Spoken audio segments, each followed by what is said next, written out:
Au départ, je ne voulais pas faire cette vidéo, mais avec le contexte de toutes ces annonces 3 et de la conférence Nintendo, je pense que je vais quand même la faire. Oui, tout le monde attend le nouveau Smash, ça va être le nouveau Smash avec des personnages qui reviennent de Melee, peut-être un rééquilibrage, ou peut-être même un mode histoire comme on avait eu sur Wii. Alors pour ma part, je n'attends pas du tout. Déjà, je n'ai pas de Switch, et en plus, j'ai déjà le Smash sur Wii U qui me suffit amplement. Mais tout de même, en attendant, on va jouer à un jeu qui mélange énormément d'univers de jeux vidéo, et il s'agit de Card Saga World. Il a été créé par deux personnes, Aweon et Orchimid, autrement appelé Danny Oliver sur son compte Twitter. Je mets tous les liens dans la description, ainsi que celui pour télécharger le jeu si vous voulez l'essayer.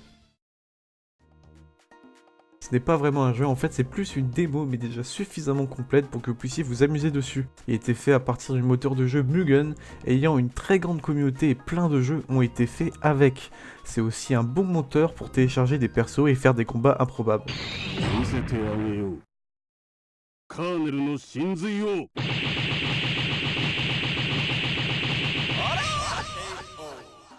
Le but des développeurs est simple. Et si on allait faire un jeu sur plein d'univers de jeux vidéo?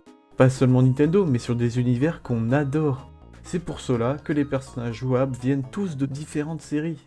On a d'abord Chrono de Chrono Trigger, jeu de Squaresoft, Cosmos de Xenoblade Chronicles 2, Link de Legend of Zelda créé par Nintendo, bon là je pense que je ne vous apprends rien, Etna de Disgaea par le studio étrange mais intéressant de Nippon Ichi Software, Soma le personnage principal de Castlevania Dawn et Aria of Sorrow de Konami, Megaman du jeu éponyme de Capcom, Cloud de Final Fantasy VII encore de Squaresoft, et enfin Ivy de Soul Calibur appartenant à Namco. Je ne parlerai pas de tous les persos en détail parce que déjà je m'y connais pas assez en jeu de combat et en plus je vous laisse découvrir les autres persos pour que vous puissiez les essayer et du coup avoir votre propre avis.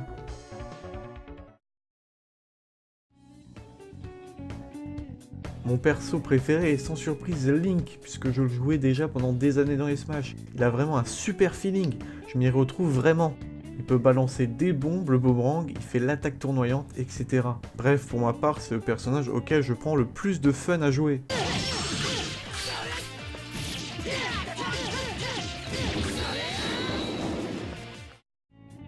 Mon second préféré est Chrono, parce que la plupart de ses attaques spéciales sont comme dans le jeu. Même sa pose de victoire est comme dans le jeu. Il est vif, rapide, plus que Link en tout cas, et il est vraiment très agréable à jouer. Rien à dire.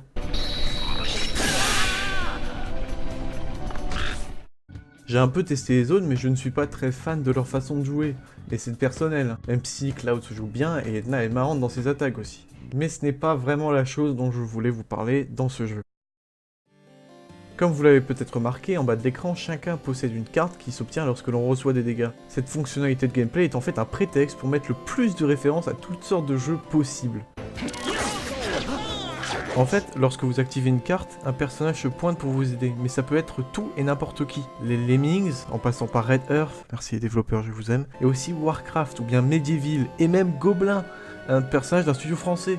Ce fanservice gratuit qui serait surexagéré dans un AAA, passe ici parce que tout ça sert juste à faire plaisir aux yeux gratuitement. Il y en a aussi plein que je ne connais pas, mais justement ça me donne envie de découvrir de quels jeux ils sont tirés. Et ça c'est top.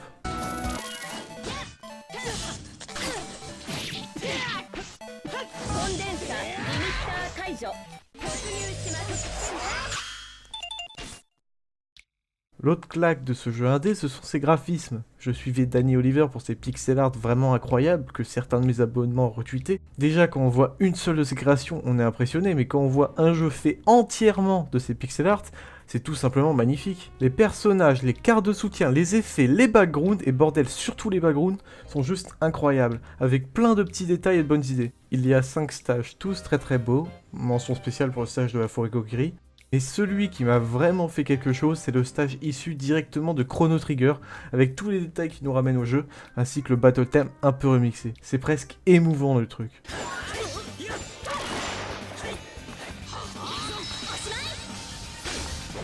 Les animations sont aussi parfaitement raccord et on sent un travail juste titanesque pour que toute action soit assignée à une animation.